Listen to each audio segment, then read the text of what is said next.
बड़ी अजीब बात है। मैं आप हजरात के दरमियान यहाँ आया, इलाके की जोग्राफियत मालूम करना मेरी आदत रहती है। इत्तेफाकी बात है, मौलाना शाहिद साहब अजहरी ने मुझे बताया कि ये चौक भी मुजाहिद चौक कहलाता है। सुभान अल्लाह। और यकीनन यहाँ मुजाहिदीन को होना भी चाहिए। और शायद 17 नंबर भी है जो हमारे बद्र की तारीख भी है। क्या बात है, सुभान अल्लाह। जहाँ 17 नंबर बद्र की तारीख याद दिलाई जाए और नाम भी मुजाहिद हो तो वहाँ के बंदे को बुज़दिल होना ज़ेब नहीं देता। क्या बात है। हमारा इंट्रोडक्शन तो सिर्फ इतना ही है जो दुनिया आज हमें पहचानती है। या रसूल अल्लाह, तेरे इश्क की बदौलत मुझे जिंदगी मिली है। क्या बात है। मेरी बात बन गई है तेरी बात करते करते। सुभान अल्लाह। है जो जिंदगानी बाकी ये इरादा कर लिया है, तेरे मुनकिरों से आका मैं मरूंगा लड़ते लड़ते। क्या बात है। ऐ सुनी नौजवानों, आपके इस जलसे पाक में आने से कबल डॉक्टर समी साहब ने मुझे ये हालात भी सुनाए और बता रहे थे कि यहाँ किस तरह की वाहियात और खुराफात भी चल रही है। लेकिन साथ में एक अफसोसनाक खबर ये भी मिली कि एक इतना बड़ा गंजान आबाद इलाका जिस पर जालिमों की बुरी नजर लगी हुई है और वो तुम्हारे घरों से तुम्हें बेघर करने की कोशिश में लगे हुए हैं। एक बात याद रखो, मैं आज के इस मिंबर से उन्हें पैगाम दे करके जाता हूँ, तुम क्या तुम्हारे बाप दादाओं ने भी उखाड़ने की कोशिश की है। क्या बात। और सिर्फ ये एक खित्ता नहीं है, एक खित्ता नहीं है, इन कीड़ों की तो कोई हैसियत नहीं। इनका बाप इजराइल मिलकर गज़ा को कुछ नहीं कर सका। कत्ल करने का मतलब फना करना नहीं होता। इजराइल जैसी जालिम ताकत जिसके पास सुपर पावर ताकतें, पेट्रोल मिसाइल भी हैं, दादा अमेरिका साथ में खड़ा हुआ है, यूरोपीय यूनियन साथ में खड़ी है और निहत्ते कंकरियां लेकर खड़े होने वाले बच्चों का मुकाबला कर रहे हैं। और एक दो नहीं 10,000 से ज्यादा कत्ल भी कर डाले, बच्चों को मार भी दिया, लेकिन पेट नहीं भरा, डर खत्म ही नहीं हुआ। वो डर अभी भी खत्म नहीं हुआ। हजारों को कत्ल तो कर लिया, लेकिन रात की नींद और चैन अभी भी बेकार है, गारत है, क्योंकि उन्हें अंदाजा है इस बात का कि इनमें एक भी जिंदा बाकी रह गया तो कल का वो सलाहुद्दीन बन सकता है। क्या बात। तारीख दोहराई जा सकती है।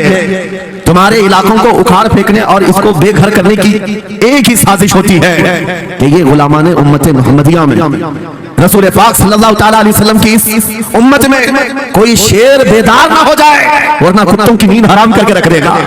क्या बात। मेरे अजीजों, अपनी वैल्यू समझो, अपनी हैसियत समझो। जब तुम्हारे साथ बुरी नजर लग जाए तो तुम्हारे उरूज और इर्तिका की मंजिलें शुरू हो जाती हैं। उन जालिमों को यह तारीख याद होना चाहिए कि जब मेरे ख्वाजा सरकार गरीब नवाज हिंदुस्तान तशरीफ लाए थे, उनके आने के बाद जो कुछ भी उनके साथ किया गया, उनके बाप दादाओं ने तारीख बताई होगी। गरीब नवाज को निकालने के लिए, उनकी झोपड़ी उजाड़ने के लिए, उनके खीमे को तोड़ने के लिए, यहाँ तक के सरकार गरीब नवाज जिस दरख्त के नीचे बैठे वहां से उठवा दिया, क्या क्या नहीं किया। लेकिन आज तारीख 800 साल के बाद भी सन्नाटेदार थप्पड़ मार करके बता रही है, जिसको तुम यहाँ से बेघर करने की कोशिश कर रहे थे, अल्लाह ने उसे ऐसा बादशाह बनाया, तुम्हारी हुकूमतें 5 साल के बाद ढील डोल होने लगती हैं। और उस मर्द कलंदर की हुकूमत 800 साल से चल रही है, वो भी गर्दनों पर नहीं, लाखों दिलों पर हुकूमत कायम है। क्या बात है। सुभान अल्लाह। कुरान में अल्लाह फरमाता है, वअम्मा मा यनफउन नास फयमकुतु फिल अर्द, जो लोगों को नफा देता है वो जमीन में बरकरार रहता है। कुरान की आयत पढ़ करके मैं तुम्हें हौसला देता हूँ, तुम्हें यह हौसला देता हूँ। अल्लाह ने कुरान में फरमाया, इन्ना अर्दी वासिअ, मेरी जमीन बहुत कुशादा है, मेरी जमीन बहुत कुशादा है। रब ताला फरमाता है, वलक़द कतबना फी ज़बूर मिन बादि ज़िक्र अन्नल अर्द यरिथुहा इबादियस सालिहून, हमने ज़बूर में ये लिख दिया है कि हम इस जमीन का वारिस नेक बंदों को बनाएंगे। सुभान अल्लाह। आप इस बात के खौफ में न रहे, इस बात के खौफ में न रहे। अज़ीज़ान गिरामी वक़ार, जो काम तुम्हें करने के लिए कहा गया है वो क्या है? वो एक ऐसा इनकलाब इस जमीन से आना चाहिए, एक ऐसा इनकलाब। आपको मैं एक बात बता दूं तारीख में, जो तुम्हारी सिचुएशन और तुम्हारी हालत के मुताबिक हो, मैं वो बात करने की कोशिश करता हूं ताकि तुम्हारे दिल पर असर हो। आप जिस इलाके में रह रहे हैं, आप यहाँ के हालात बेहतर जानते हैं। वो दिन याद करो जब नबी पाक सल्लल्लाहु तआला अलैहि वसल्लम ने ऐलान नबूवत फरमाया मक्का में, और उसके बाद कुफार और मुशरिकीन का जुल्म शुरू हो गया। गरीब सहाबा को पकड़कर मारते थे। हजरत बिलाल हबशी, हजरत खुबैब इब्न अदी, हजरत खब्बाब इब्न अल-अरद, हजरत ज़ैद बिन दसना, हजरत अम्मार बिन यासिर, ये वो सहाबा हैं जिनको सिर्फ मारा नहीं गया है, आग में तपाया गया है। सब कर दिया। मॉब लिंचिंग मक्का के जालिम करते थे बहुत। और एक दिन ऐसा आया, तवज्जो मैं जो कहने जा रहा हूँ, नबी पाक सल्लल्लाहु तआला अलैहि वसल्लम हरम पाक में दाखिल हुए, मस्जिद हरम में आए। खाने काबा की चाबी उस वक्त उस्मान बिन शैबा के पास हुआ करती थी, जो ईमान लाए हुए नहीं थे। हज़रत उस्मान गनी नहीं है, वो दूसरे उस्मान बिन शैबा के पास काबे की चाबी होती थी। हुजूर पाक सल्लल्लाहु अलैहि वसल्लम ने उनके पास आकर के कहा, उस्मान काबे की चाबी दो, दरवाजा खोल के मैं अंदर जाना चाहता हूं। उन्होंने कहा नहीं, तुम हमारा दीन छोड़े हुए हो, हमारे दीन से तुम बरगश्ता हो, मैं तुम्हें काबे में अंदर आने नहीं दूंगा। किससे कहा? कायनात के आका मौला रसूलुल्लाह। हुजूर ने कुछ नहीं कहा। तवज्जो, मेरे आका ने फरमाया, उस्मान याद रखना, एक दिन ये चाबी मेरे पास होगी और ये चाबी मैं जिसको चाहूंगा दूंगा और कयामत तक उससे कोई चाबी छीन नहीं सकेगा। सुभान अल्लाह, सुभान अल्लाह। इतनी बड़ी बात, जबकि मक्का के हालात बहुत अलग थे। जगह जगह सहाबा को मारा जा रहा था और छुप छुप करके इस्लाम की तबलीग की जा रही थी। उस जमाने में मेरे आका फरमाते हैं, उस्मान ये चाबी एक दिन मेरे हाथ में होगी काबे की, मैं जिसे चाहूंगा अता करूंगा और फिर कयामत तक उससे कोई चाबी नहीं छीन सकेगा। यह हदीस पाक में मौजूद है। उस्मान बिन शैबा कहते हैं, पहले तो मुझे हंसी आई, क्योंकि ये खाने काबा की चाबी की जिम्मेदारी आम नहीं होती, खानदानी है, बरसों से चली हुई विरासत के साथ आती है। और ये इस तरह से मुझे कह रहे कि चाबी इनके पास चली जाएगी। और फिर उस्मान बिन शैबा कहते हैं, इनके हालात देख करके तो लग नहीं रहा था कि चाबी जाएगी, लेकिन जलाल जिस अंदाज में गुफ्तगू हो रही थी, ये देखकर डर भी लग रहा था कि कहीं ये सचमुच चाबी ले तो नहीं लेंगे। फिर उस्मान बिन शैबा कहते हैं, वो हालात भी आ गए कि जब रसूलुल्लाह हिजरत करके चले गए मक्का, सहाबा भी घर बार छोड़कर चले गए। उस्मान बिन शैबा कहते हैं, आप तो दिल मेरा चौड़ा हो गया, कहां मुझसे चाबी लेने की बात कर रहे थे, कहां इनका घर भी नहीं बचा, घर भी छोड़कर जाना पड़ा। अगर कल तुम्हारा घर छोड़कर जाना पड़े तो मेरी ये बात याद रखना, इस हदीस को याद रखना। हुजूर पाक हिजरत करके चले गए, सहाबा भी अपने घर बार सब छोड़कर मदीने चले गए। उस्मान बिन शैबा कहते हैं, अब तो मेरा सीना चौड़ा था, कहां ये चाबी की बात करते थे, कहां अपना घर भी नहीं रख सके। साल गुजर गया, 2 साल गुजर गए, 3 साल गुजर गए, 4 साल गुजर गए, 5 साल गुजर गए, 6 साल गुजर गए। हिजरत के बाद फिर वो दिन आ गया जब नबी पाक सल्लल्लाहु अलैहि वसल्लम 10,000 सहाबा के साथ 20 रमजान मुबारक को मक्का में फातह मक्का बनकर दाखिल हो रहे हैं। सुभान अल्लाह, सुभान अल्लाह। 6 साल के बाद वापस ही है। जब हुजूर तशरीफ लाए, मक्का की गलियों में अब मुकाबला करने की किसी की हिम्मत नहीं थी, ताकत नहीं थी। हुजूर पाक जैसी हरम में मक्का में दाखिल होते हैं, सारे इधर उधर छुप करके भाग रहे थे जिन्होंने जुल्म किया था अपने दौर में। कोई इसके घर भाग रहा है, कोई उसके घर भाग रहा है। वो दिन आएगा, याद रखो, वो दिन याद रखना। कुफारे मक्का भाग रहे थे, जान बचा रहे थे, और मेरे आका काबे के पास खड़े होकर के ऐलान कर रहे थे, आज तुम्हारी जान बख्श दी गई है, आज तुम्हारे लिए रहमत का दिन है, हम आज किसी के साथ मुकाबला नहीं करेंगे। हुजूर अपनी रहमत की खैरात बांट रहे हैं। फिर आओ सुनो, 10,000 सहाबा के साथ जब मक्का मुकर्रमा में मेरे आका दाखिल हुए, अब खाने काबा खोलने की बात थी। चाबी किसके पास है? उस्मान बिन शैबा के पास। बुलाया रसूलुल्लाह ने, कहा है उस्मान बिन शैबा? आए, सर झुकाए हुए आए, ईमान लाए हुए नहीं थे। कहा लाओ चाबी। चाबी दे दिया हुजूर के हाथ में। कहा है उस्मान, क्या मैंने ये बात नहीं कही थी, एक दिन ये चाबी मेरे हाथ में आएगी? वो सर नहीं उठा सके, सर झुकाए खड़े रहे। मेरे आका ने अपने हाथों से चाबी खोला, खाने काबा का दरवाजा खोला और वहां से सारे शिर्क व कुफ्र की आलाइशों को पाक किया।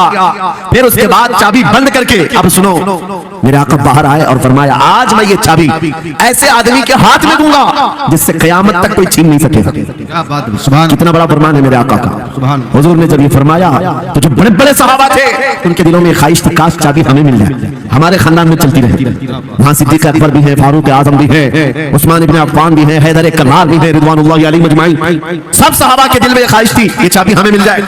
मेरे आका सल्लल्लाहु अलैहि वसल्लम ने सबकी तरफ देखा और फिर आयत पढ़ी, इन्नल्लाह यअमुरुकुम अन तुअद्दुल अमानाति इला अहलिहा, बेशक अल्लाह तुम्हें हुक्म देता है अमानत उसके अहल के सुपुर्द कर दो।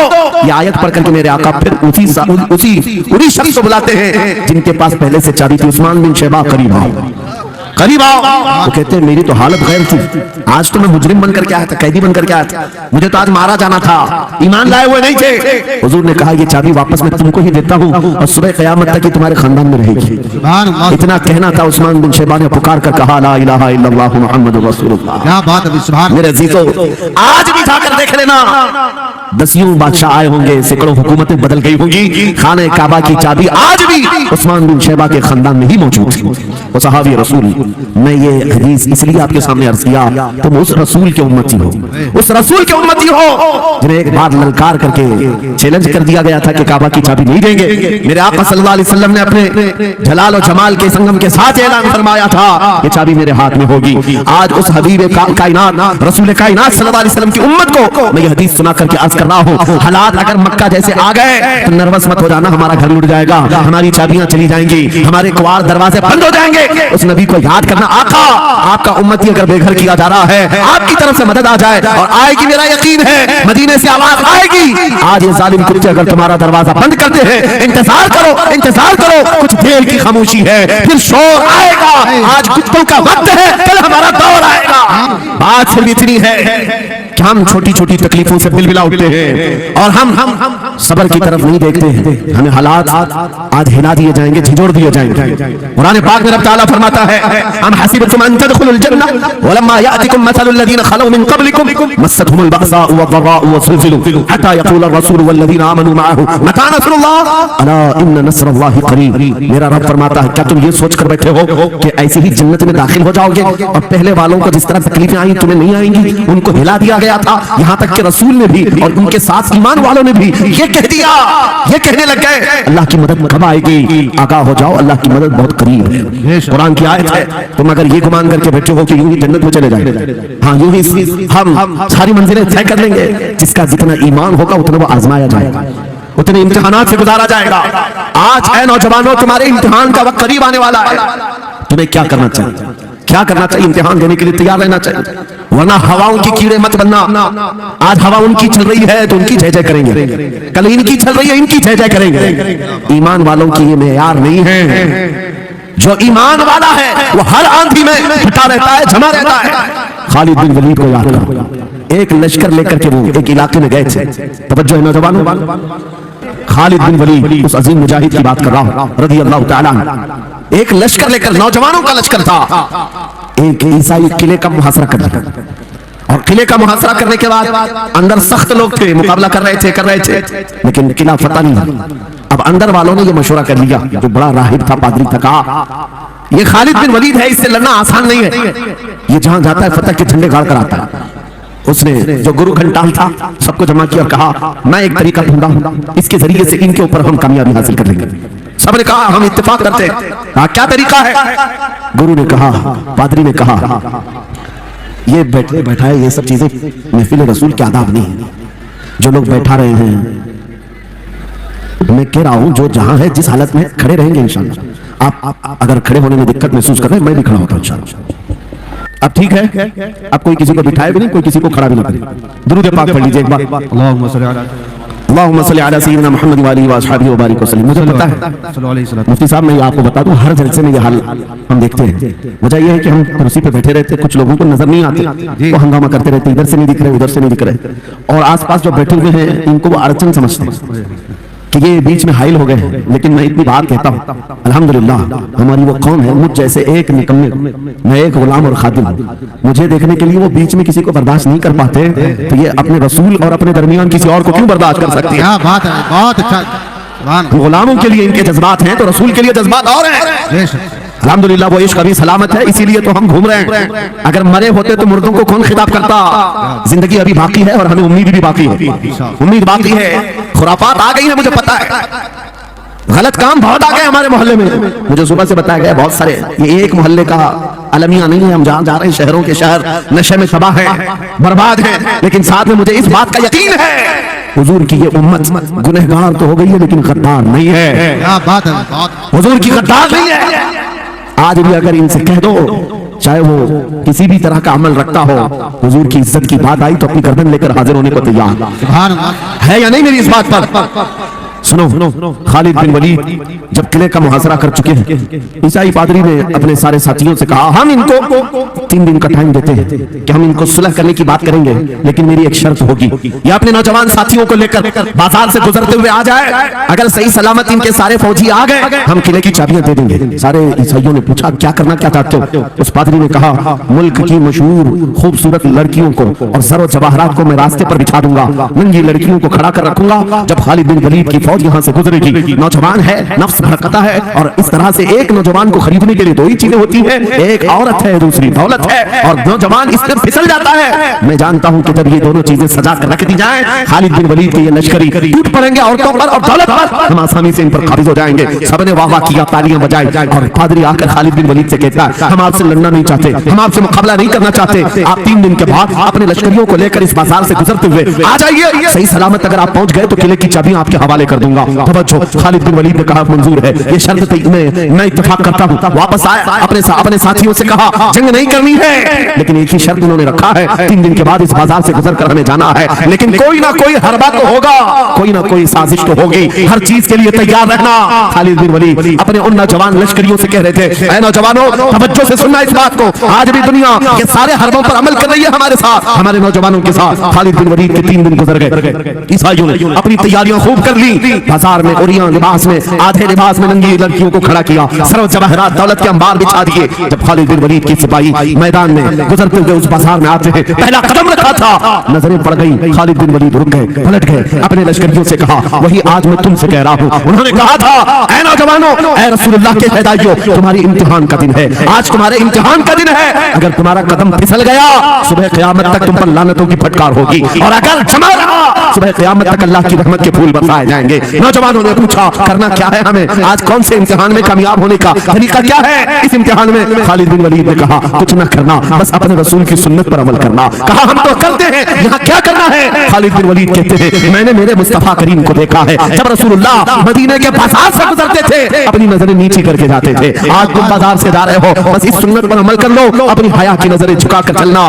फिर उसके बाद अल्लाह मालिक है। खालिद बिन वलीद के जोश और बलबले से भरी हुई ये तकरीर ऐसी असर कर गई, वो नौजवान एक दो नहीं थे, सैकड़ों की तादाद में थे, सर झुकाए बाजार से ऐसे चल रहे हैं, तारीख निगार कहते हैं वो इस तरह से चल रहे थे कि उनके सरों पर अंडा भी रख दिया जाता तो नहीं गिरता, न इधर हिलाए न उधर हिलाए, न इधर देखे न उधर देखे, और बराबर अपनी नजरें जमीन पर झुकाए हुए तेजी से चलते हुए उस किले के फाटक तक पहुंच गए।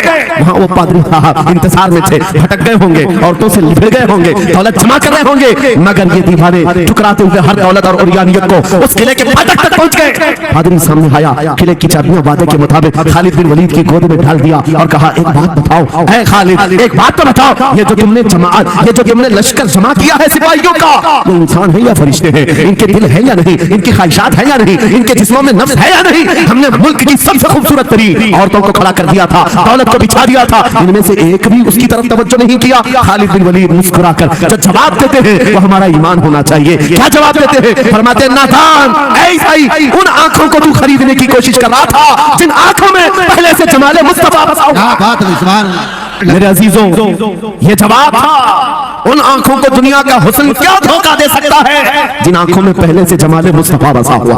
और तारीख ने बार बार ये गुमराह करने की कोशिशें की, एक बार नहीं, 2 बार नहीं। कलयुबी में एक हिकायत है, हजरत शहाबुद्दीन कलयुबी ने लिखा है, 3 भाई एक ईसाई बादशाह की कैद में आ गए थे, तीनों सगे भाई थे और जवान भी थे। जवान ज्यादा है इसलिए खिताब कर रहा हूं, इसका मतलब ये नहीं है कि बूढ़ों के लिए कोई नसीहत नहीं, इंसान है, नफ्स है, तो सबके लिए 3 जवान कैद में आ गए। बादशाह ने उनको ऑफर दिया कि मेरे दीन में आ जाओ, मैं सिपाही बना लूंगा, वजीर बना लूंगा, मगर वो रसूलुल्लाह के गुलाम थे, मेरे आका के शहदाई थे। कहा, इतनी आसानी में तो हम दीन नहीं बेच सकते। तवज्जो है नौजवानों, ये सब तुम्हारे साथ हो रहा है। दौलत तुम्हें दिखाकर, हुस्न तुम्हें दिखाकर अगर दुनिया खरीद सकती है तो लानत है ऐसे तुम्हारी जिंदगी पर। फिर वो कैसा ईमान वाला है, कैसा मुसलमान है जिसने अपने नबी की मोहब्बत को हल्की चीज में बेच दिया? उसका कोई ताल्लुक नहीं है। अला ला ईमान लिमल्ला मोहब्बत अला, अला हजरत ने लिखा है, उसका ईमान ही नहीं जिसके दिल में मेरे आका की मोहब्बत है। क्या बात है, अगर मोहब्बत है तो सौदा नहीं करोगे। 3 भाई एक बादशाह की कैद में आ गए और उनको ऑफर दिया गया, दीन बदल लो, हमारे दीन में आ जाओ, छोड़ देंगे। सख्त थे, जमे हुए थे, डटे हुए थे, कहा नहीं। कहा जल्लाद को बुलाओ, कोड़े मारो, कहा तैयार हैं। इतने नहीं, बादशाह इतने गुस्से में था, जल्लाद को बुलाया और कहा, एक कढ़ाई लाओ, तेल डालो और खौलाओ। तेल डाल करके खौलाया गया। जब तेल खोलने लगा, इन तीनों में से बड़े भाई को उठाकर तेल में डाल दिया। चलते हुए तेल के अंदर जब उस नौजवान को डाला गया तो फौरन दम ज़दन में रूह निकल गई, शहीद हो गए। 2 भाई देख रहे हैं, अपने बड़े भाई की मौत देख रहे हैं। ये हालात आ गए, ये बातें याद रखना। थोड़ी देर के बाद बादशाह ने दूसरे से कहा, अब बताओ तुम्हारा क्या इरादा है? दूसरे ने कहा, अब तो और भी तुमने सख्त कर दिया इम्तिहान, हम तो अपने नबी को धोखा नहीं दे सकते और ना ही मेरे शहीद भाई को। क्या बात। बादशाह ने दूसरे को उठाया और तेल में डाल दिया, खोलते हुए तेल में डाल दिया, 2 शहीद हुए। तीसरा जो था वो 22 साल 25 साल के बीच का था। ये भरी जवानी है, अंगारा होता है, हर नौजवान को ये लगता है कि ये दिन हमारे ऐश के हैं। दुनिया में जहां चमकती हुई चीज को देखता है दिल दे बैठता है, माँ बाप से भाग जाता है, घर बार को छोड़ देता है, उसको हर अच्छी चीज बुरी लगने लग जाती है। ये उम्र बड़ी खतरनाक मंजिल में आ जाती है नौजवानों, जो इस उम्र में बच गया इंशाअल्लाह वो आगे भी बच जाएगा, आगे भी बच जाएगा। 22 साल का कड़ियल जवान है जिसके सामने उसके 2 भाइयों को खोलते हुए तेल में डाला गया। उसकी कैफियत क्या होना चाहिए? अब पूछा गया तुम्हारा क्या इरादा है? कहा इस तरह तुम 100 बार भी तेल में डालोगे तो मैं यही कहूंगा मेरा रसूल मोहम्मद सुभान अल्लाह सल्लल्लाहु अलैहि वसल्लम, हमारे आका मोहम्मद सल्लल्लाहु अलैहि वसल्लम है, मैं यही कहूंगा। बादशाह इतने गुस्से में था, कहा कि इसको चीर दो, इसको काट दो। वजीर था बादशाह का चालाक, उसने कहा इसको कत्ल कर देने मार देने से कुछ होगा नहीं, मुझे 1 महीने का टाइम दे, इसको चेंज करके लेके आऊंगा, अगर नहीं लाया तो मेरी जिंदगी दांव पे लग जाए। बादशाह ने कहा ले जाओ, 1 महीने का टाइम है, इसको बदल करके लाओ। वजह यह थी कि उस वजीर के घर में बड़ी खूबसूरत लड़की थी जिसके रिश्ते के लिए बड़े बड़े बादशाहों के शहजादों के पैगाम आते थे। वजीर ऐसा था कि इस एक नौजवान पर अपनी पूरी मेहनत सर्व करना चाहता था। घर लाया, कमरे में रखा, अच्छी ग़िज़ाएं दी, कहा मैं तुझे मारना नहीं चाहता, कुछ नहीं, तू अपनी जिंदगी में मस्त रह। उस नौजवान ने कहा ठीक है। उसके बाद अपनी बेटी को लगा दिया, ए बेटी तेरे पास तेरे बाप को बचाने के लिए एक ही काम है, इस जवान का दिल जीत करके ले आ, बादशाह से जो चाहे तुझे दिला दूंगा। उस लड़की ने कहा ये तो चुटकी का काम है मेरा। जिसके पास हुस्न होता है उसे ऐसा लगता है हर किसी को अपने दामे फरेब में फंसाएगी। इतना आसान नहीं है, हर कोई लट्टू नहीं होता। रात को जब ये लड़की आती, नौजवान मुसल्ला बिछाता सजदे में चला जाता, और वो खड़ी रहती बैठी रहती, खड़ी होती बैठी होती, रात गुजर जाती, वो ओंग ओंग कर चली जाती। कितने दिन हो गए रोजाना वो बात तक नहीं करता, सर तक नहीं उठाता, उसका सजदा लंबा ही होता चला जाए। जब वो चली जाए सजदे से उठ जाए, महीना गुजरने को आया, तंग आ गई, कहा उस जवान को, ए नौजवान, ए पत्थर दिल के लड़के, जरा उठकर एक बार मुझे देख तो ले। मेरे हुस्न को देखने के लिए बादशाहों के शहजादे बेचैन रहते, बड़ी बड़ी जगहों से मेरे निकाह के पैगाम आते, मगर मेरे बाप की इज्जत की सलामती के लिए मैं तेरे साथ लगी हूँ। क्या बात है, तुझे गुरूर कितना है, मुझे देखता क्यों नहीं? नौजवान ने सर उठाए बगैर कहा बस तू अपने मकसद में कामयाब नहीं हो सकती, वापस चली जा, इसलिए कि इन आंखों में एक ही हुस्न बस रहा है, वो आमिना के लाल का हुस्न है, वो एक हुस्न बसा हुआ है और उस हुस्न को धोखा नहीं दिया जा सकता। वो खातून के दिल में, उस लड़की के दिल में ऐसी हैबत तारी हो गई, ऐसी हैबत तारी हो गई, कपकपाने लग गई और खड़ी होकर कहने लगी, मैं दिल से गवाही देती हूँ कि तू भी सच्चा है, तेरा दीन भी सच्चा। उठ जा, मुझे आजाद कर इस तमाम वाहियात जिंदगी से, मैं तेरे साथ आने को तैयार हूँ, तेरे दीन में भी और तेरे निकाह में भी। नौजवान खड़ा हुआ, कहा कि ये ईमान लाई है। उस खातून ने कहा मैं तेरी बेड़ियां खोलती हूँ, मैं यहाँ से जाने का रास्ता फराहम करती हूँ। दुनिया जिसको फंसाने के चक्कर में थी, अक्सर ये देखा गया है वो खुद अपनी गर्दन मुस्तफा के कदमों में देने को तैयार। शर्त इतनी है कि मोहम्मद से वफा चुने, तो हम तेरे हैं, ये जहाँ चीज है कि अल्लाह हो कलम तेरे, सब तुम्हारा हो सकता है, सब तुम्हारा होगा। मेरे अजीजों अब सुनो आगे की बात। अली भी फरमाते हैं इन जवानों की हिकायत क्यों सुना रहा हूँ, ये आने वाले हालात हैं। कहते हैं रात की तन्हाई में उस खातून ने उस नौजवान की बेड़ियां खोल दी, हुजरे का दरवाजा खोल दिया और उसको लेकर के निकल गई। खा रास्ता मैं बताती हूँ, सल्तनत की सरहदें मैं उबूर कराती हूँ, फिर तेरी मर्जी, अगर मुझे साथ रखना है तो ले चल अपने दयार में, या फिर छोड़ना है तो छोड़ दे। उस नौजवान ने कहा कि ठीक है साथ चलो। रात के वक्त ये दोनों तन्हा साथ चल रहे थे। ये भागे हुए लोग नहीं है, ये ईमान पर इस्तिकामत वाले लोग, ये हुस्न पर फिदा होने वाले लोग नहीं। रात के वक्त जब चल रहे थे, आधी रात गुजरी हुई थी, अचानक घोड़ों के दौड़ने की आवाज आई। बहुत अहम बात कर रहा हूँ, घोड़ों के टाप की आवाजें आने लग गई। अब ये दोनों डर करके एक दरख्त के पीछे छुप गए। उन्हें लगा बादशाह को खबर हो गई, बादशाह ने हमें पकड़वाने के लिए पूरी फौज भेज दी है। वजीर को भी पता चल गया होगा, ये डरे सहमे दरख्त के पीछे छुपे हुए थे कि अब क्या होगा इसके बाद। घोड़ों के दौड़ने की आवाज कम होती गई और इनके दरख्त के आगे आकर सारे घोड़ों की आवाज रुक गई, सब रुक गए और ये दरख्त के बाहर सर नहीं निकाल रहे थे। बाहर आई हुई जमात ने इनका नाम लेकर पुकारा, फला बिन फला बाहर आ जाओ। ये नौजवान कहता है जब मैं बाहर आकर देखा ये बादशाह की फौज नहीं थी, इसके दोनों शहीद भाई पूरी जमात के साथ घोड़ों पर सवार हैं, जिनको बादशाह ने खोलते हुए तेल में डाला था, वो घोड़ों पर सवार आ रहे हैं। नौजवान देख करके हक्का बक्का रह गया, पूछा भाईजान आप कैसे आए, आप कैसे आए? उन दोनों भाइयों ने कहा ऐ हमारे नन्हे भाई क्या तुझे पता नहीं, अल्लाह ने फरमाया वला तकुलू लिमन युक़तलू फी सबीलिल्लाहि अमवात बल अहयाउ वलाकिन ला तशऊरून, जो अल्लाह की राह में मारे जाएं उन्हें मुर्दा मत कहो, वो जिंदा है, तुम्हें उसका शऊर नहीं। ये सिर्फ तू हमें देख रहा है, पहचान रहा है, तुझे पता है ये जो जमात हमारे साथ आई है आम लोगों की नहीं, ये बदर खंदक के सहाबा की जमात है। बात सिर्फ इतनी है, बात सिर्फ इतनी है, अगर तुम अल्लाह के सच्चे बंदे बन जाओ, हुजूर के वफादार बन जाओ, पूरी दुनिया तुम्हारे लिए घुमा दी जाए, हालात तुम्हारे लिए बदल दिए जाएंगे। थोड़े दिनों की बात है, इसीलिए इकबाल ने कहा था सच्ची बात है नौजवानों मेरा पैगाम ये है, अगर सुनना है तो सिर्फ इतना है, कुफ्र दम तोड़ देगा टूटी हुई शमशीर के साथ, कुफ्र दम तोड़ देगा टूटी हुई शमशीर के साथ, घर तुम निकल आ जाओ एक बार नारे तकबीर के साथ। अब बात ये सुनकर के चलो, दो मिसालें मैंने तुम्हारे सामने रखी, एक सैयदना खालिद बिन वलीद की, एक ये तीन नौजवान भाइयों की, दोनों जगह पर भी मैंने आपके सामने रखा दुनिया ने किस जरिए से हमें खरीदने की कोशिश की। खालिद बिन वलीद के जवानों को भी दुनिया औरत और दौलत से खरीदना चाहती, इन तीन जवान भाइयों को भी दुनिया दौलत और औरत से खरीदना चाहती थी। आज भी वही सिचुएशन है, आज अगरचे सामने तुम्हारे सामने नहीं लाया जाता, लेकिन हर एक की मुट्ठी में इंटरनेट पहुंचा करके गंदी तस्वीरें तुम्हारे सामने पहुंचा करके तुम्हारे ईमान को खरीदने की दुनिया कोशिश में लगी हुई है। आपको पता है पूरी दुनिया की सबसे बड़ी इंडस्ट्री पोर्नोग्राफी की है, ये बॉलीवुड और हॉलीवुड कुछ नहीं लगते उसके सामने। पोर्नोग्राफी जो और यहाँ गंदी फिल्में बनाने वाली इंडस्ट्री सबसे बड़ी है, करोड़ों अरबों डॉलर उसमें खर्च किए जाते हैं। किस वजह से? तुम्हारी आंखों की हया खत्म हो जाए, तुम्हारे ईमान का कत्ल हो जाए। आज नौजवान ये समझता है मेरी मुट्ठी में मोबाइल है, मुझे कौन देख रहा है, ये घर के अंदर तारीकी में बैठ करके अपनी आंखों का सौदा कर रहा है। इन उरिया तस्वीरों को तुम अपनी उंगलियों के तौर से हिला हिला करके देख रहे हो। एक बात याद रखना, हो सकता है तुम्हारी मां से पोशीदा है, तुम्हारे बाप से छुपी हुई हरकत है, तुम्हारे भाई और दोस्तों से छुपी हुई हरकत है। कुरान कहता है यअलमु खाइनतल अयुनि व मा तुख्फी सुदूर, वो अल्लाह है जो तुम्हारी आंखों की खयानत को देख रहा है, तुम्हारे दिलों में छुपे हुए हालात को भी वो जानता है। इसलिए याद रखना आज हमारी की हुई हरकतों के लिए मेरा मौला फरमाता है फमन यअमल मिस्काल ज़र्रतिन खैरन यरा व मन यअमल मिस्काल ज़र्रतिन शर्रन यरा, जो एक राई के दाने के बराबर भी नेकी करेगा क़यामत के दिन वो भी दिखाया जाएगा, और एक राई के दाने के बराबर बुराई करेगा वो भी दिखाया जाएगा। लुक़मान हकीम ने अपने बेटे को ये नसीहत की थी, या बुनय्या इन्नहा इन तकुन मिस्काल हब्बतिन मिन खर्दलिन फतकुन फी सखरतिन औ फी समावात औ फिल अर्द याति बिहा अल्लाह। लुक़मान हकीम उनका नाम है जिनका जिक्र कुरान में आया है, अगरचे नबी नहीं है, लेकिन अपने बेटे को क्या नसीहत किया था, बेटा अगर तू बुराई करेगा चाहे पहाड़ की चट्टान में अंदर जाकर या आसमानों में जाकर या जमीन में अंदर जाकर, कहते कहीं जाकर कर ले, याति बिहा अल्लाह, अल्लाह वो तेरे सामने लाएगा, अल्लाह तेरे सामने लाएगा। क़यामत के दिन बेआबरू होना हो, ज़लील और रुसवा होना हो, तो फिर आपकी मंज़िल इज़ा लम तस्तही फस्ना मा शि'त, जब तुम्हारी हया निकल जाए तो तुम जो चाहो कर लो, और अगर ईमान की हया बाकी है तुम्हारे हाथ पैर कांपने चाहिए, तुम्हारे हाथों में कपकपी आ जाए मैं क्या करने जा रहा हूँ। ऐ नौजवानों आज वही सिचुएशन दोबारा आई है, तुम्हारी आंखों को खरीदने के लिए करोड़ों डॉलर लगाए गए। तुम्हें एक बात याद है, बरेली से बड़े करीब रहते हो, ये आला हजरत का इलाका है ना, आला हजरत वाले लोग हैं। मेरे आला हजरत ने 100 साल पहले कहा था आंख से काजल साफ चुरा ले, यहाँ वो चोर बना क्या है, तेरी गठरी ताकी है और तूने नींद निकाली है। सुना जंगल रात अंधेरी छाई बदली काली है, सोने वालों जागते रहियो चोरों की रखवाली है। ये किसके लिए कहा था आला हजरत ने? कभी आपने सुना?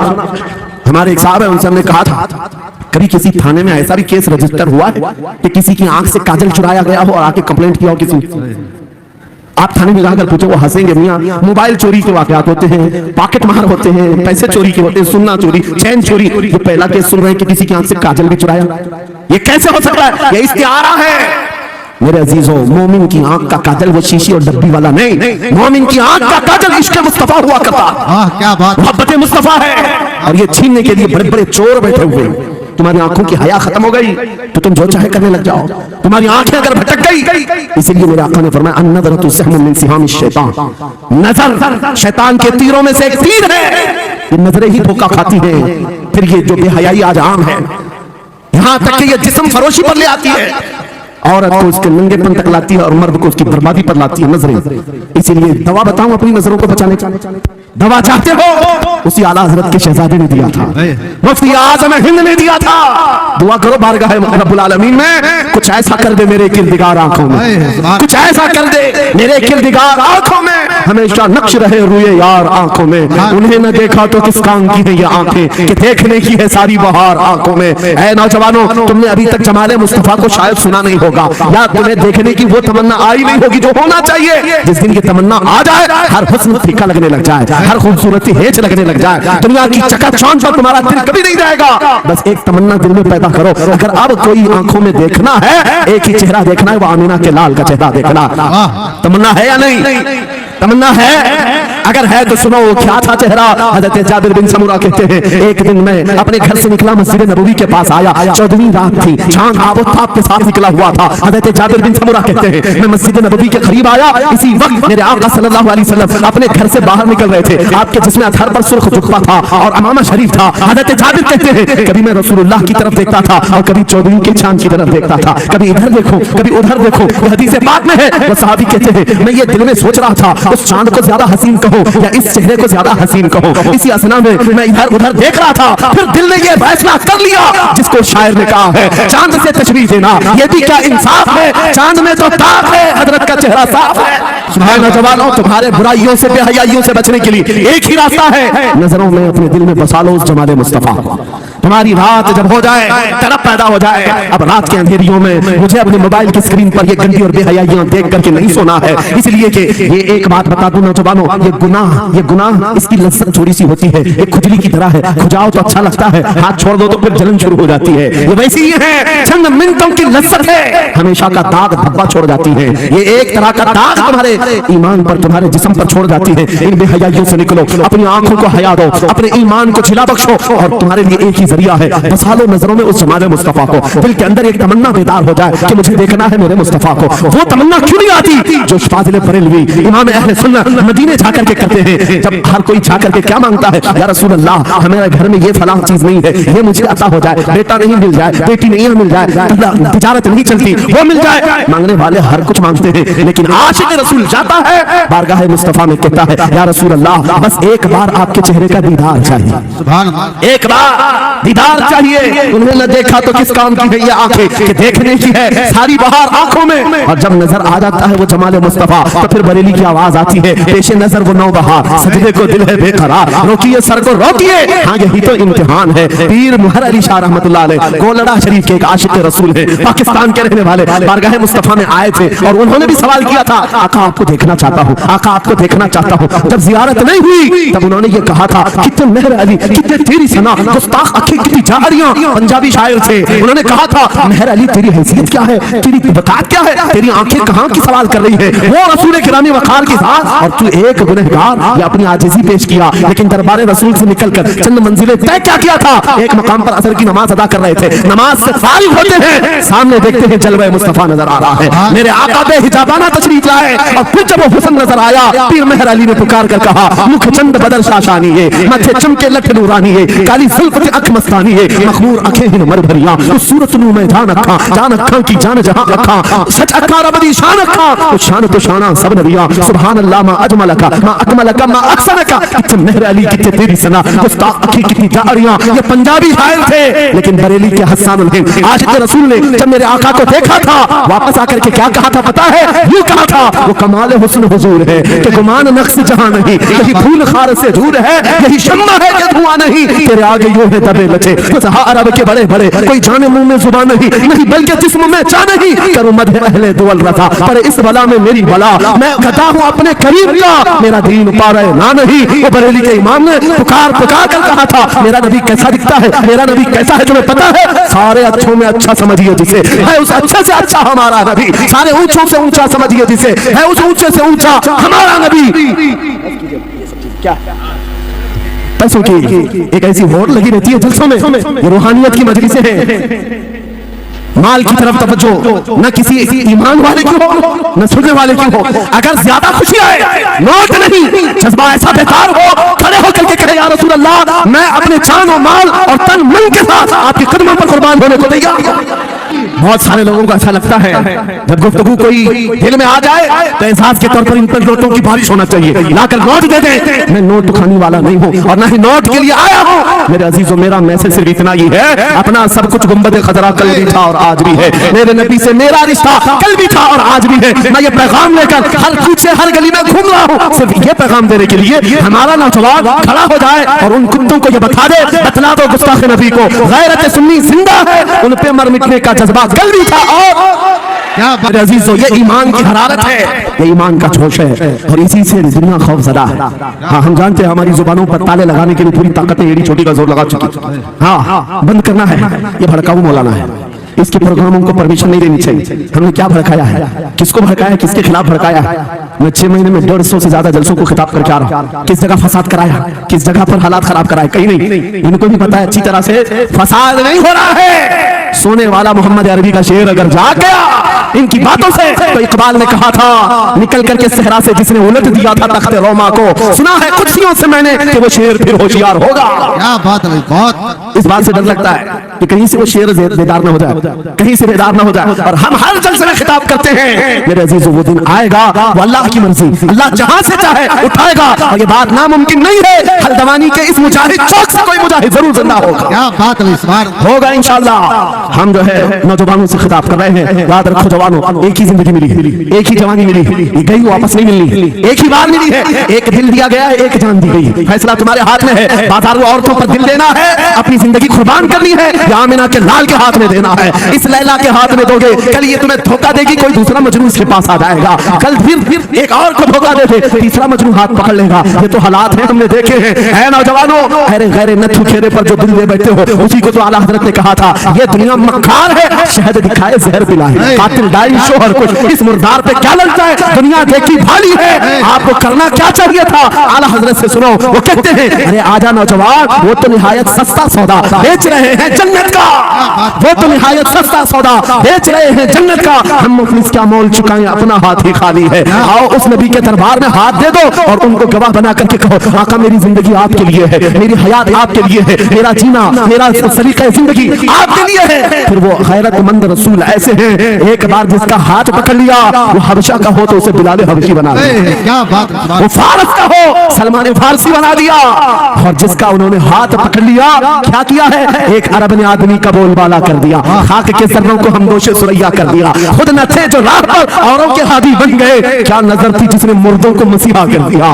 एक बार हाथ थाम ले आमीना के लाल तो दुनिया में भी नहीं छोड़ते, और खबर में भी नहीं छोड़ते, और हश्र में भी नहीं छोड़ते, हत्ता कि जन्नत में जाने तक तुम्हारा साथ होगा मेरे मुस्तफा का। फैसला कर लो, एक जान है, एक दिल है, देना किसको है, आज फैसला करके उठना, इस मक्कार जालिम दुनिया को देना है जो हर दिन अपना शोहर बदलती है, हर दिन अपना आशिक बदलती है, या उसके हाथ में देना है जो क़यामत के भरे मैदान में भी उम्मती उम्मती की सदाएं लगा रहा हो, हमारा हाथ पकड़ पकड़ करके मीज़ान अमल पर ले जा रहा हो, और हौज़े कौसर से पानी पिला रहा हो। किसको हाथ देना है, फैसला तुम्हारा है। इसी को आला हज़रत ने क्या सच कहा था, आज ले उनकी पनाह, आज मदद मांग उनसे, कल न मानेंगे क़यामत में अगर मान गया।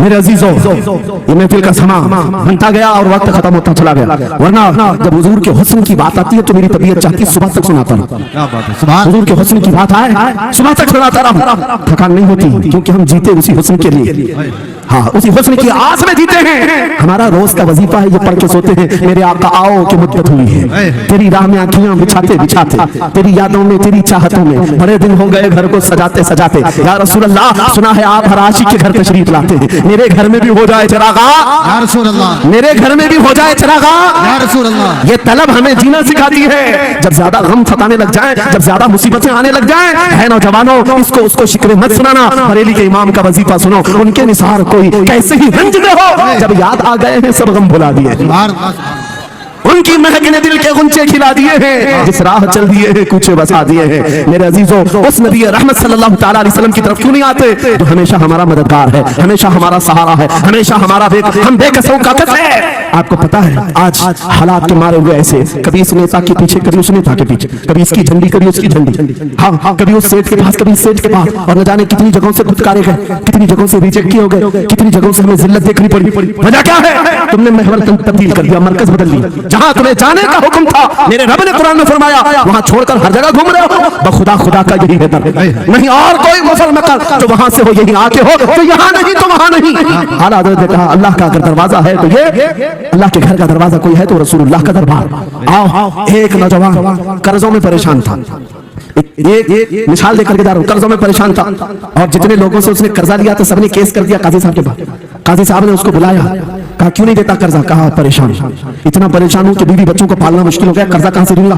कहा ये सब बहाने नहीं चलेंगे, 3 दिन का टाइम है, अगर तू कर्जे नहीं देगा तो जेल भेज देंगे। काजी साहब जज थे, जस्टिस जब उनका ऑर्डर आया तो परेशान नौजवान गया, रोता हुआ बाहर जा रहा था। एक दुर्वेश से मुलाकात हुई, पूछा क्या हुआ? इसने गम की विपदा सुनाई, मैं तो 3 दिन के बाद जेल जाने वाला हूँ। उस बुजुर्ग ने कहा रोता क्यों है, क्यों इतना परेशान हाल है? चाहे एक काम कर, घर में जाकर कसरत से हुजूर को याद कर। क्या बात, याद रखो मेरे नौजवानों, क्या बात कह रहा। एक दुर्वेश ने कहा हुजूर को याद कर, अपनी मुसीबतें उन्हें बयान कर जो तेरी मुसीबतें सुनते हैं, जो तेरा दर्द समझते हैं। गया वो रात को रोता रोता हुजूर पर दुरूद पढ़ने लगा, याद करके रोने लगा। एक बात मैं बताता हूँ, तारीख की सच्चाइयां बताती हैं, जब भी किसी का दिल टूटता है, दिल के अंदर से आवाज आती है तो मेरे आका तशरीफ लाते हैं। क्या बात, क्योंकि कुरान में अज़ीज़ुन अलैहि मा अनित्तुम, तुम्हारा तकलीफ में पड़ना उन्हें देखा नहीं जाता। रात गुजरती चली गई, थक हार करके वो सो गया। आंसू इतने गिरे थे कि उसकी जमीन तर हो गई। रोते रोते रात को सोया, आंखें बंद हुई, ख्वाब में ताजदार मदीना तशरीफ लाया। हाँ मेरे अजीज, तूने मुझे याद किया, मुझे याद किया, बता तेरी हाजत क्या है? रो करके कहने लगा आका आपसे कोई हाल छुपा नहीं है, मैं परेशान हूँ, मुझे 3 दिन का वक्त दिया गया है, मुझे जेल भेजा जाएगा। हुजूर ने कहा सुबह उठना, बादशाह के दरबार में जा, या वजीर जो उस वक्त का था, खलीफा उसके दरबार में था, और उससे कह तुझे जितनी जरूरत हो दे देगा। इस गरीब ने कहा का बादशाह का दरबार बड़ा दरबार, वो मुझे पहुंचने कहाँ देंगे, और फिर अगर मैं कहूँ आपने भेजा है तो वो तो मुझे रिजेक्ट कर देंगे, ऐसी झूठे लोग आते हैं। मेरे आका ने ख्वाब में बताया नहीं, वो आम आदमी नहीं, वो मेरा आशिक है, मेरा सच्चा चाहने वाला। अगर तुझसे सबूत मांगे इतना कह देना, ऐ बादशाह रोजाना तू सुबह सूरज निकलने से पहले पहले रात में 1000 बार अपने नबी पर दुरूद पढ़ता है, ये बात उसके और मेरे बीच में है, उसकी बीवी भी नहीं जानती।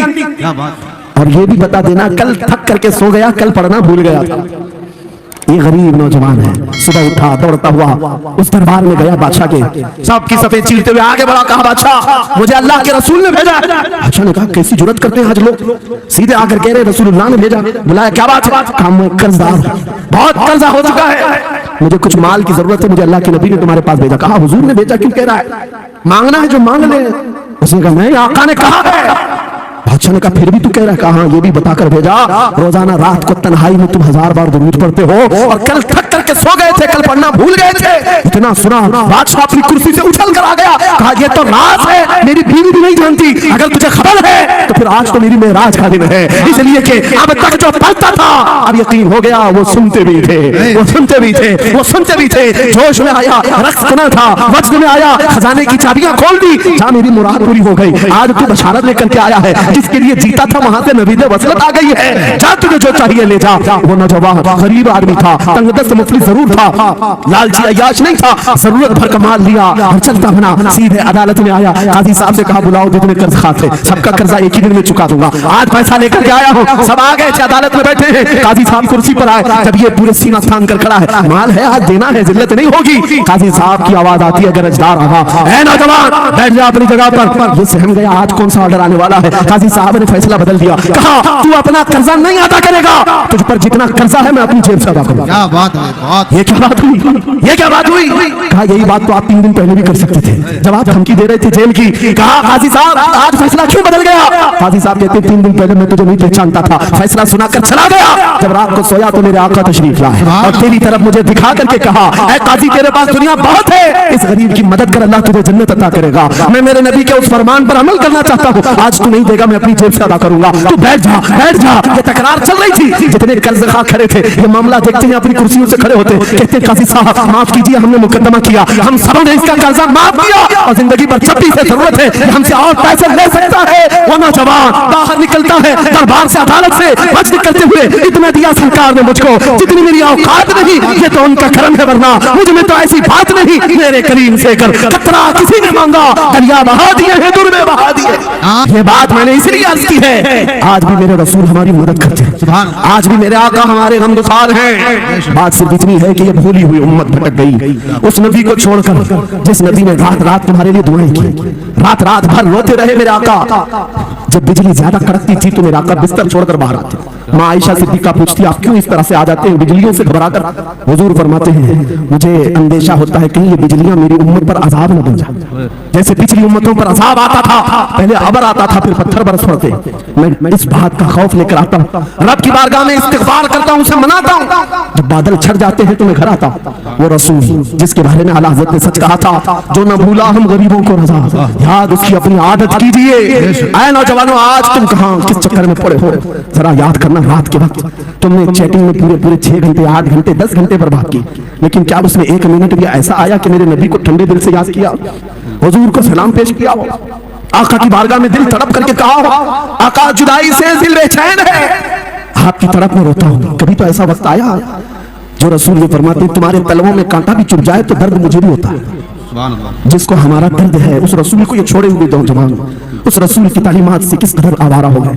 क्या मुझे दिल पर हाथ रख करके बताओ ऐ सच्चे नौजवान, नशा तुम्हें ज़ेब देता है? क्या शराब की बोतलें तुम्हारे हाथ में अच्छी लगती हैं? क्या ताश के पत्तों के और जुए के अड्डों पर तुम्हारी जिंदगी हो सकती है? तुम्हें अल्लाह ने खैर उम्मत का लक़ब दिया, कुरान में तुम्हारे लिए फरमाया हुआ सम्माकुमुल मुस्लिमीन, उस रब ने तुम्हारा नाम मुसलमान रखा। आज तुमने अपनी वैल्यू को अपनी हैसियत को कहां गिरा दिया? ऐरा गैरा नत्थू खेरा आज हम पर भौंकने लग गया। शेर जब अपनी शेरी छोड़ देता है तो कुत्ते भी भौंकने लगते हैं। आज ये हालात इसीलिए है, जिसको देखो वो हमें टारगेट करता है। ये दज्जाली मीडिया पर बैठ करके भौंकने वाले सारे कुत्तों का टारगेट हम ही हैं। हमारी दाढ़ियां, हमारी टोपियां, हमारी नमाज़ें, हमारी मस्जिदें, हमारी खवातीन के बुर्के, यही तो टॉपिक क्यों है? मुझे यही है, दीवार क्या गिरी मेरे खस्ता मकान की, लोगों ने आने जाने का रास्ता बना लिया। हाँ, लोगों ने आने जाने का रास्ता बना लिया है। आज हर कोई हम पर से गुजरने को तैयार है। इनके सारे बुलडोजर हमारे घर तोड़ने को तैयार है। इस हालात के जिम्मेदार नौजवानों बदल डालो, अब जिंदगी को बदल डालो। मैं एक बात कहता हूँ, तुम्हारे एहतजाजात, तुम्हारे प्रोटेस्ट, तुम्हारे मुजाहरे, तुम हजारों की तादाद में रोड पर निकल करके वो ताकत नहीं दिखा सकते जो इश्क़ रसूल की ताकत दिखा सकती है। तुम्हारी तादाद एक बार किसी मैदान में जमा होकर नारे लगाकर चले जाए, कुछ असर नहीं होता। देख रहे ना आप जिंदगी में, देख रहे ना हालात को। लेकिन एक आशिक रसूल पूरी दुनिया को पलट देता है, इनकलाब लाता है। मैं उसकी दावत दे रहा हूँ। तुम्हें चाकू, छुरी, बंदूक, बारूद, गोली किसी की जरूरत नहीं है। नौजवानों, बात सिर्फ इतनी है, नबी की सुन्नतों पर आ जाओ, उनके इश्क से भरा हुआ सीना लेकर चलो, फिर तुम्हारी चलत फिरत से पता नहीं कितने कीड़े यूं ही नालियों में मर जाए। हाँ, कई कीड़ों की यूं ही मौत आ जाए। बात इतनी है, सबब कुछ और है जिसे तू खुद समझता। सवाल बंदे मोमिन का बेज़री से नहीं, उनके जो हम गुलाम थे खल्क के पेशवा रहे, उनसे फिरे जहां फिरा फिराई कभी वखार गए। तुम्हें पता है तुम्हारे कान अल्लाह ने हुजूर के नगमे सुनने के लिए दिए, उसकी आयात बय्यिनात सुनने के लिए। तुमने फहश गाने सुन सुन करके अपने दिल को आवारा कर दिया। गाने की हर लाइन सबको याद, हुजूर की एक हदीस याद नहीं। ये कैसी अफसोस की घड़ी है। नबी से प्यार की बात, मोहब्बत की बात करते, जान देने की बात करते। उठाओ किसी जवान को और पूछो 4 लाइन सुना दे अपने नबी की बात। हुजूर हदीस किस तरह, हुजूर के अल्फाज किस तरह थे, हुजूर की हदीस कैसी थी? शायद टाइम टाइम पे हो जाए। लेकिन ये मुजरे करने वाले, नाटक करने वाले, नचनियों की बातें हर एक को याद हो जाती हैं। तुमने दिल कहां दे बैठा, कहां दे दिया है, अपना सौदा कहां कर लिया है? नौजवानों, क़यामत के दिन को याद रखो, जान पिघला देने वाला दिन होगा। महशर का वो मैदान जहां समानेज़े के ऊपर सूरज लाकर खड़ा कर दिया जाएगा। हदीस पाक में है, भेजा पक पक करके कानों से उबल रहा होगा। उस दिन पता है तुम्हें, फरिश्तों को बुलाया जाएगा, कहा जाएगा शीशा पकाओ। शीशा पका करके आग में उसको पिघला करके फरिश्ते कुछ लोगों के कानों में डाल रहे हो। पूछा जाएगा ये लोग कौन है? कहा ये वो लोग हैं दुनिया में जो फहश गाने सुनते थे, इनके कानों को महशर के मैदान में तपाया जा रहा होगा। तुम्हारे वो कान नहीं। इसलिए मैं कहता हूँ निफाक पैदा होता है, जिना की आदत आती है गाने ज्यादा सुनने से। सुनना हो तो क्या सुने, तुम्हारे कान रखे गए हैं किसके लिए? जिस दिन तुम ये सुनना शुरू करो, सबसे औला वो आला हमारा नबी, सबसे बाला वो वाला हमारा नबी, खल्क से औलिया, औलिया से रसूल, और रसूलों से आला हमारा, मुल्क कौनैन में अंबिया ताजदार, ताजदारों का आका हमारा नबी, बुझ गई जिसके आगे सभी मशाले, शम्मा वो लेकर आया, जिसके तलवों का धुआं है आबे हया, है वो जाने मसीहा। कौन देता है देने को मुँह चाहिए, देने वाला है सच्चा। हुजूर मेरी तो सारी बहार आप से है।